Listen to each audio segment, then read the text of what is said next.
1971 की लड़ाई हुई, वो चार्ली कंपनी, शी कंपनी, उसके कंपनी कमांडर थे, मेजर साहब थे उसमें।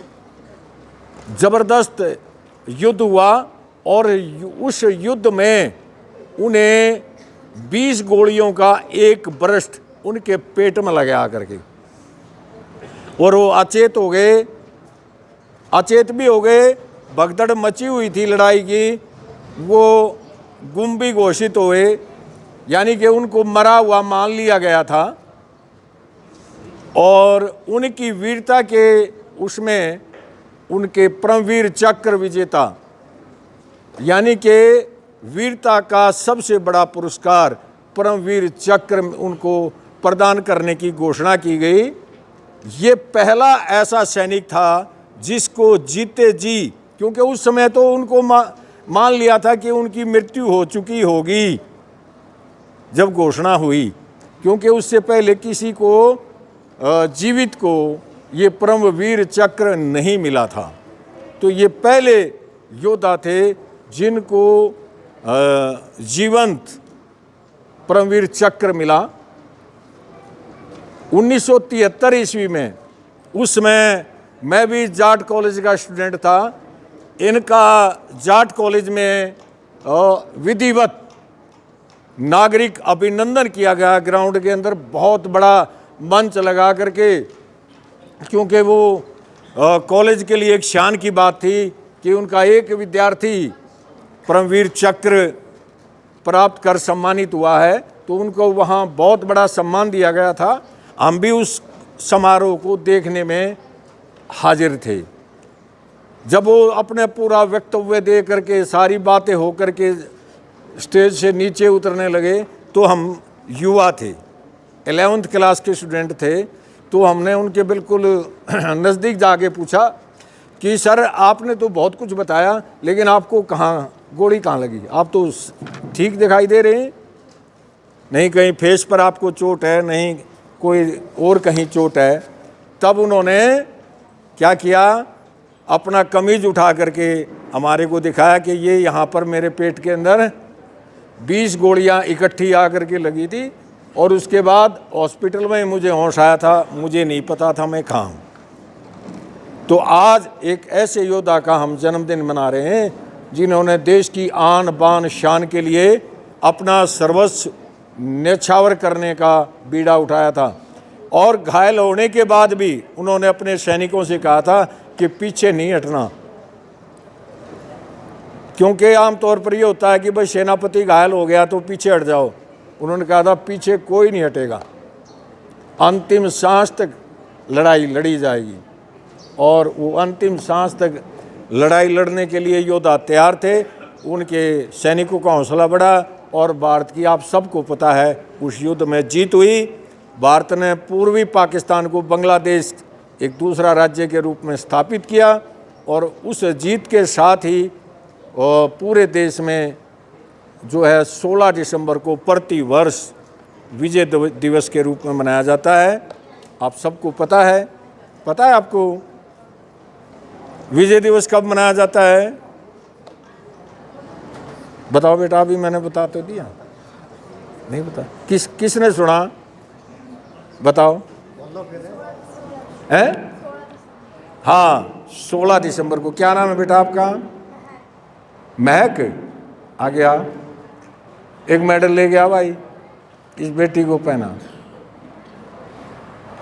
आओ रेडू साहब। इस बेटी ने बिल्कुल सही जवाब दिया है।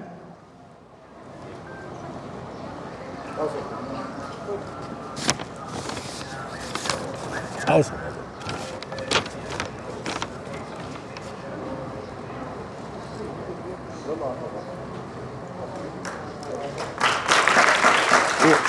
दूसरा मेडल लेना था, चलो कोई बात। बैठ जाओ बेटा, बैठ। 16 दिसंबर 1971 की भारत की विजय हुई थी, इसीलिए 16 दिसंबर को प्रतिवर्ष भारत में विजय दिवस मनाया जाता है। ठीक है, मैं सभी फॉर्मेलिटियों को उस समय भावनाओं में बह करके भूल गया था। अभी मैं वापस आता हूँ वहाँ पर। परम आदरणीय चेयरमैन आर्या साहब, हमारे साथी कैप्टन रेड्डू साहब और मेरे दूसरे साथी सबको, अभिभावकों को और प्यारे विद्यार्थियों, आप सबको मेरा नमस्कार। मैं कैप्टन जगबीर मलिक रोहतक से आपके बीच में इस ऐतिहासिक दिवस पर आया हूं। मैं अपने को बहुत सौभाग्यशाली समझता हूं, क्योंकि हमारे बीच में एक ऐसी हस्ती है जो कई बार हमें दूर दूर तक ले जाती है। लेखन जादूगर कौन? ओम प्रकाश सिवाच।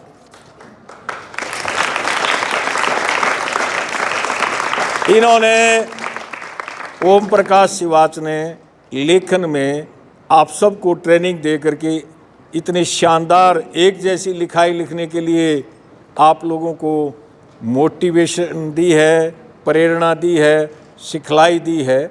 उसके लिए इनका मैं साधुवाद करता हूं। और प्रथम रिकॉर्ड मुझे ये कहते हुए हर्ष हो रहा है कि प्रथम जो रिकॉर्ड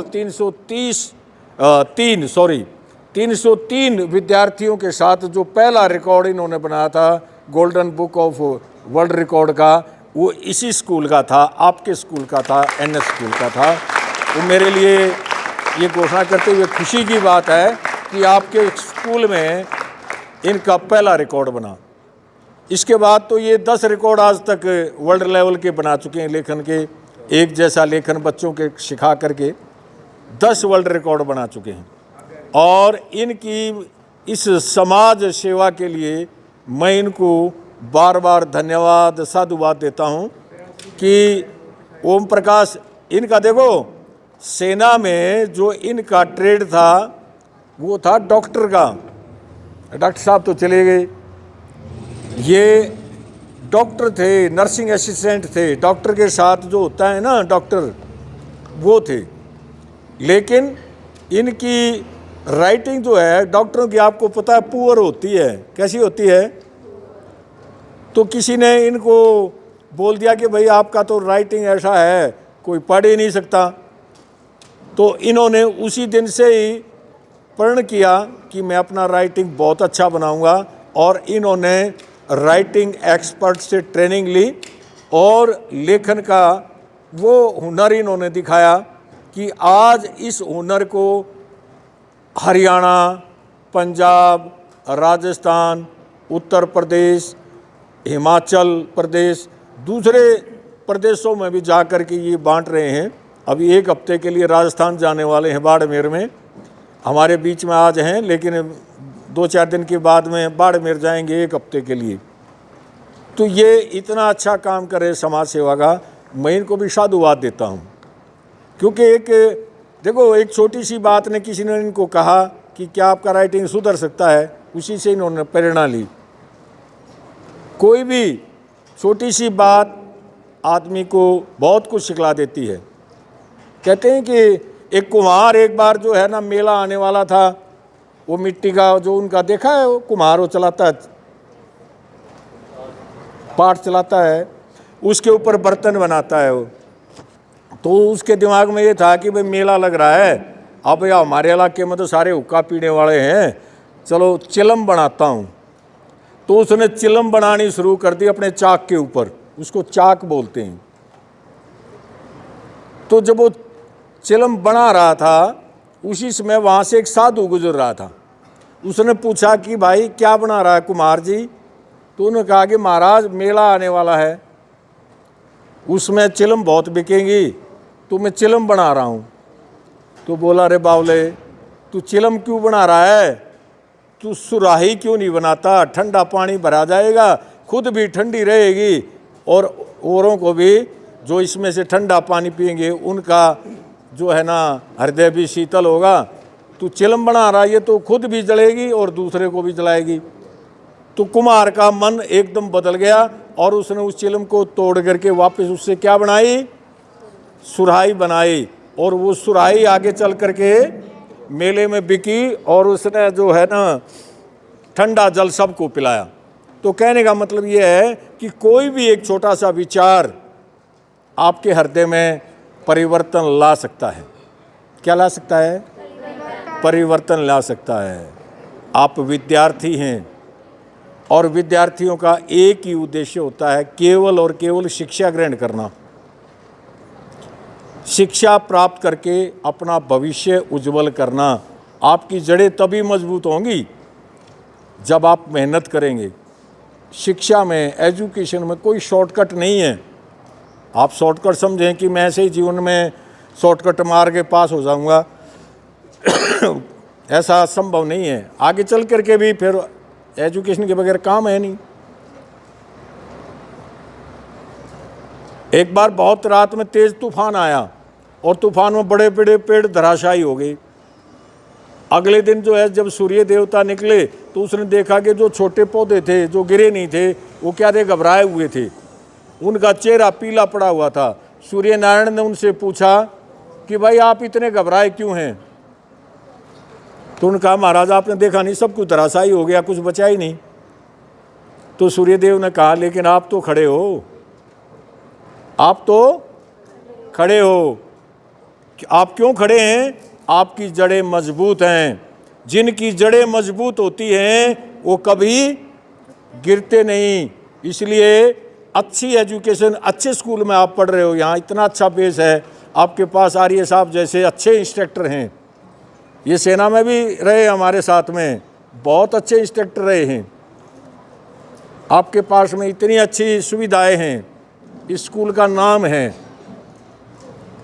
तो आप जो है अपनी जड़ें अच्छी शिक्षा लेके मजबूत करो और उसी मजबूती के साथ जब आगे बढ़ोगे तो जीवन में सफलता मिले ही मिलेगी, निश्चित है। ये जो बच्चे जीवन में, इस जीवन में मेहनत कर लेंगे, टीन एज 19 तक की होती है, 13 to 19, इसमें अगर आप कमज़ोर पड़ गए तो जीवन में सफल नहीं होगी। तो जीवन में सफलता के लिए मेहनत, मेहनत और मेहनत, दो ही बातें हैं।